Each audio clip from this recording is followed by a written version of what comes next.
Yo, welcome back to the channel. My name's Kai, and today we're going to be reacting to Tylearned, why the Warlords vs The Akatsuki isn't close. This video showed up on my timeline, and it caught my attention because I never really thought of the comparison of the Warlords versus the Akatsuki. I think that the Akatsuki sweeps, right? Because I mean, realistically, outside of Mihawk and like maybe Doflamingo, who really stands a chance? Because I mean, they have Pain and Itachi sweeps the entire universe. Let's be honest. Come on, now, let's be honest. But, let's get into the video. Let's see what happens. Once again, shout out Tylearned for the video. So, let's get right into it. This video has been in the works for like a year, and the main reason for this is because I needed to catch up on One Piece, and I needed to scale One Piece, and I needed to understand who was actually stronger between One Piece and Naruto. Okay. I'm not going to answer that question, by the way, because if I do answer that question, then everybody's going to be jumping me regardless in the comment section. But I will discuss who would win in a fight between every single Akatsuki member versus every single Shichibukai member. I think objectively, Naruto characters are stronger than One Piece characters, right?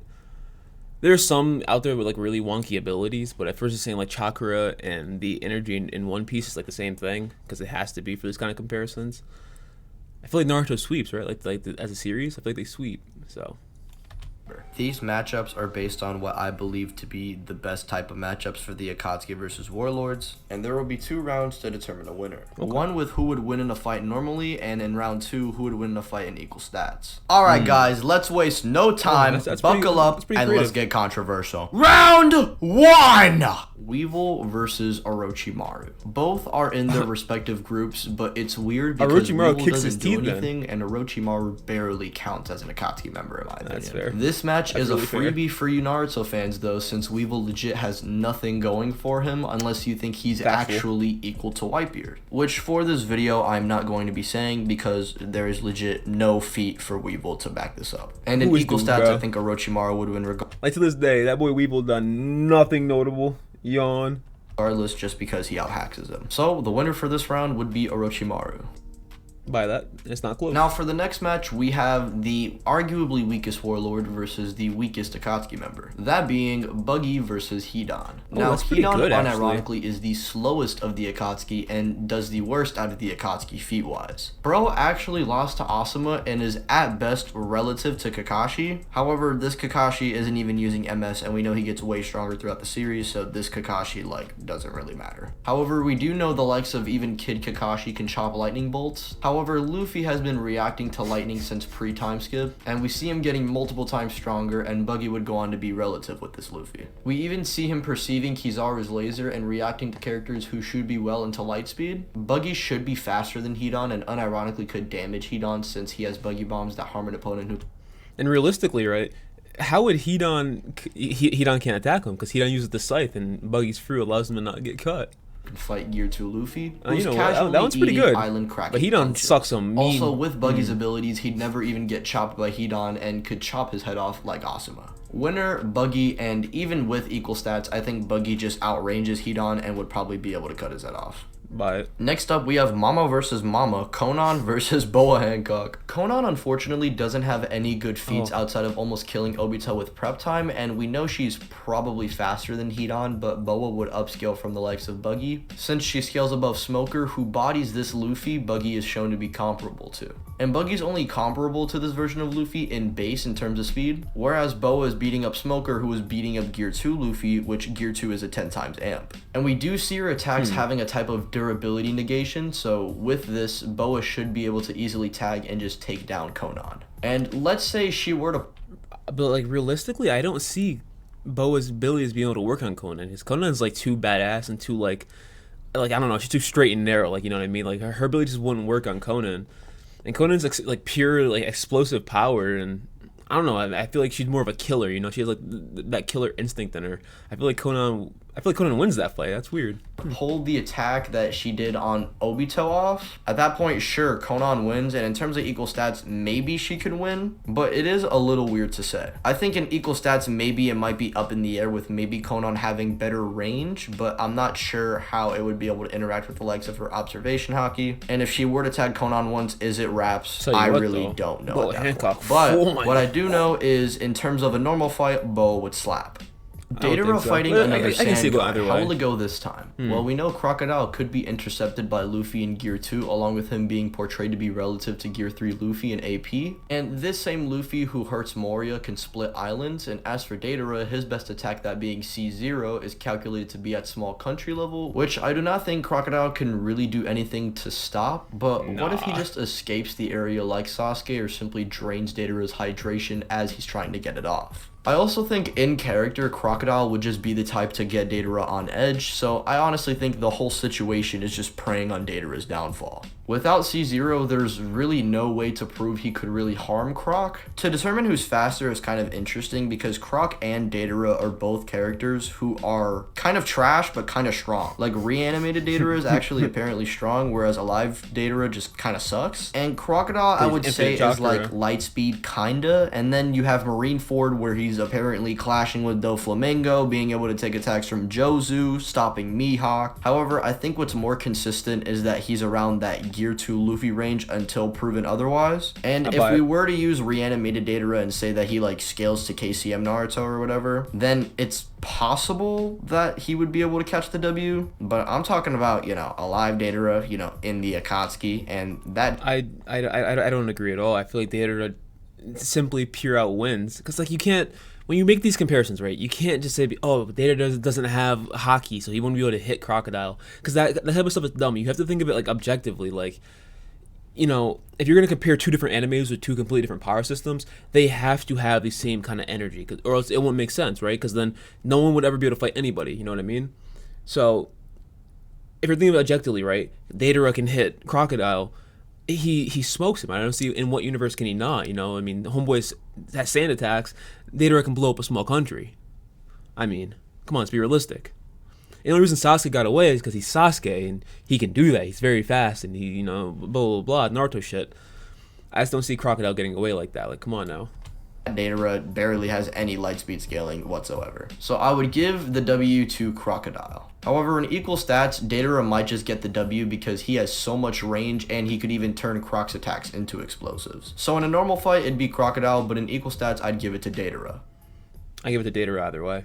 Sasori versus Doflamingo, the battle of the string users. I find this matchup to be a little interesting since both characters have unique movesets. Doflamingo has the ability to make string clones, manipulate people with string, or even turn the whole area around him into it. Meanwhile, Sasori has Iron Sand, which if it could connect, could actually do something to Doflamingo along with poison. However, I do not think Sasori's attacks would ever land on Doflamingo due to the immense speed gap. By this point, we're entering the post-time skip era of the characters, meaning these guys are well into lightspeed, as pre-time skip characters are already reaching that tier. And then in post-time skip, we get base Luffy doing even better than what he did in Gear 2 against the pacifistas, and then you have Gear 2 stacking on that, and then you have Luffy getting stronger as the arcs progress. I think you guys can see where this is going. Doflamingo also withstood Gear 4 Luffy's punch, which was calced at country level, and Sasori I don't really think has anything. Like, we know that his puppets can apparently take over a country, which is like, oh, Sasori kind of blows, in my opinion. The speed gap is just too big, and Doflamingo would pimp smack Sasori. To put it this way, Sasori's best lightspeed scaling is from the games where he apparently scales to Orochimaru. Orochimaru being a character relative to Hiruzen, and you already know he should scale above the likes of Haku. You know, Haku has mirrors. You guys already understand. Raikage, yeah, you get it. This same Zoro is relative to Gear 2 Luffy in pre-time skip, and then when we enter post-time skip, base Luffy does better than those two. And it was still a struggle to take Doflamingo down, and we know that Gear 4 is a several times amp on top of what he already has, which is bare minimum 3 times. Meaning base Luffy, who would be above the Luffy who is 18 times the speed of light, can use Gear 2, which would mean he can go 180 times the speed of light, can stack that by 3 times, and can now move at 540 times the speed I feel like of light. these are kind of Doflamingo stretches. does scale to Luffy in speed. Doflamingo slaps him. However, in equal stats, I think it is definitely possible for Sasori to win because he has poison, Iron Sand. It would be weird because both of these characters have crazy ranged attacks. However, I think Sasori has more going for him than Doflamingo.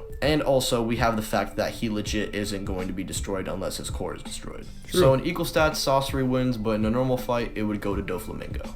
I feel we can go either way. Next ways, fight, you know Kuma what I mean? versus Kakuzu. Both are not only tanks, but surprisingly have versatility to them. Kakuzu has all 5 elements and a lot of range, but bro just got outsped by base Naruto. But what's funny is Kuma got folded arguably even worse than Kakuzu did, but the difference here is that we know that Kuma upskills from the pacifistas, who despite being able to dodge the lasers, overall were just not being able to compete with him. And on top of all of this, Kuma he would with never one be able swipe to kill could just all of send Kakuzu's Kakuzu hearts off the battlefield, and that's Yeah, it. but He actually scales to the two Two-Tails, who the Two-Tails and the Wark, even though they're reanimated and have the Sharingan and Rinnegan and are clearly stronger than their base selves, Yelling in my ear. scale to KCM Naruto, bro. Kakuzu survived the Rasen Shuriken for like 10 seconds before dying, and this was calculated to be like at small town level. Kuma, even with a super big low ball, should be way above city, plus has BFR. Kakuzu and Kuma as well, I think, should be somewhat relative in speed. Then again, I'm not so very sure because the Kakashi that was just scrapping with this version of Kakuzu is nothing compared to his Warwick self, and then Haku would go on to react to that Kakashi. It's just really weird, and I also don't think Kakuzu, who again lost to a base Naruto and lost to a base Rasen Shuriken, would upscale from the likes of the Raikage. I guess that's Kuma, fair. in my opinion, takes both rounds. Next up, we have Jinbei versus Kisame, Jinbei the versus two fishmen of their Kisame. respective group. Who would come out on top? But if they were to Kisame fight? sweeps. Well, Kisame's biggest advantage would probably come from his tailless Biju state, which allows him to summon a body of water to gain the advantage over someone. However, Kisame does not know that Jinbei can Jinbei not is a only fisherman. fight in water and fight better in water, but he can legit manipulate water itself. Meaning he might just throw Kisame's ball of water legit at him and just I didn't even take think him like down that. with Yeah, his it's kind own of OP supply, low key. which he would be capable of doing, as we know that he's able to press the likes of Big Mom, and he would upscale from the characters in Wano, like being able to press Who's Who.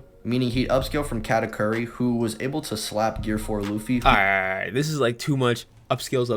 You know what I mean? Like, I don't know.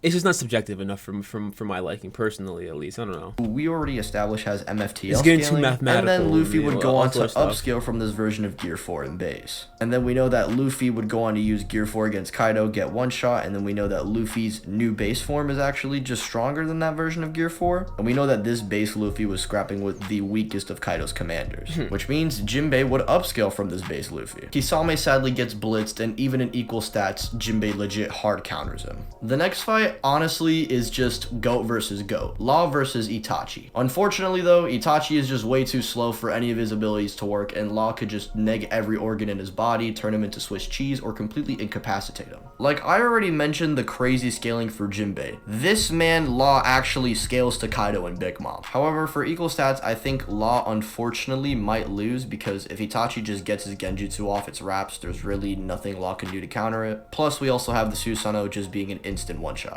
However, if Law can hit Itachi before Itachi can hit him, then Law could maybe win. However, it's safer to say I think that Itachi would get his I'll keep Genjutsu my- off all my thoughts more to the than end of the likely video, Law would get an but attack off. And so I don't for that necessarily reason, I agree. will say Law in a normal fight would beat Itachi up, but in equal stats, Itachi would win. And I specifically have saved these last two matchups, as these four characters represent the two strongest Akatsuki members and the two strongest Like warlords. Toby and The first Blackbeard? fight will be Mihawk versus Obito. Now, with Obito's powers, it'd be really annoying for anyone to really fight him with relative stats plus his Sharingan, but normally I think Mihawk is just way faster than Obito, being above the likes of Oh Shanks, my and God, unironically we can't Mihawk be would look for like he's using real. Obito's ability against him due to how big the speed gap is. Obito would not be able to cast Kamui before Mihawk's blade meets his skull. And equal stats, sure, you can give it to Obito. And for the last matchup, we have Blackbeard versus Pain. Now in equal stats, it's low-key kind of interesting since Blackbeard wouldn't be able to touch them, but none of the Pains wouldn't really be able to affect him. Now, obviously Chakra and Haki are different, but when it comes to these versus battles, we usually have the energies equalized to make things simple. Therefore, Blackbeard with his Darkness Fruit would be able to negate some of the Pain's abilities. I could see the Human Path catching Blackbeard off guard and stripping Bro's soul away, but if it's Blackbeard with both fruits, I think the sheer range of his attacks, along with him being able to negate everyone's abilities, I don't really think it's a discussion. The Akatsuki, although having a hierarchy, I felt like were very consistent with their powers, and by the end game, they were kind of irrelevant. However, because the Warlords varied in strength with characters that are legit some of the strongest in the verse at this point, along with some of the weakest characters and the most inconsistent ones, in terms of the scope of the scaling, it's just they have way higher highs. And I'm basically trying to say in a nice... So, that's the end of the video. I appreciate the video. It's a great video. Don't get me wrong, but like a lot of these points I just don't agree with. It's like the scaling is too, it's too like technical. You know what I mean? It's too much like the Wikipedia. Like, oh, according to this and this, he can move four times faster than this because he did this, that, and the third. And I just don't like any of that stuff. I like to keep it as subjective, and I take what the anime gives me. You know what I mean? I mean, it's okay to use some implied things, but like other things, it's ridiculous. You can't base all these fights just based off of Luffy's feats dodging the pacifista's light speed attacks, right? You can't just base everything off of something like that, right? Because that's just not how that works. You know what I mean? A lot of these fights, it's more technical than just, oh, in raw strength he mollywops him, because like the Itachi one, like that's purely ridiculous. I mean, Law is incredibly strong. He's one of the best characters in One Piece, in my opinion. He's one of my favorites, absolutely. But Itachi is Itachi. You know, he has the fighting prowess of a god. I feel like he's smarter than Law in a fighting standpoint, as well as the fact that his jutsu are broken. He didn't take into account, you know, Shadow Clone Jutsu, the crows, his genjutsu, etc., etc. Like, there's a lot of other things that go into it besides just, oh, he's faster, he mollywops him off the board. You know what I mean? So outside of that, I mean, I feel like a lot of the fights are a lot closer than what he made it to seem, but that's okay. You know, we could disagree. So we'll disagree to disagree. But let me know what you guys think down in the comments. If you enjoyed, feel free to leave a like, comment, subscribe. I'll leave a link down in the comments for the video for Tylearned. And I appreciate all of you guys, and I'll catch you guys in the next video. Peace.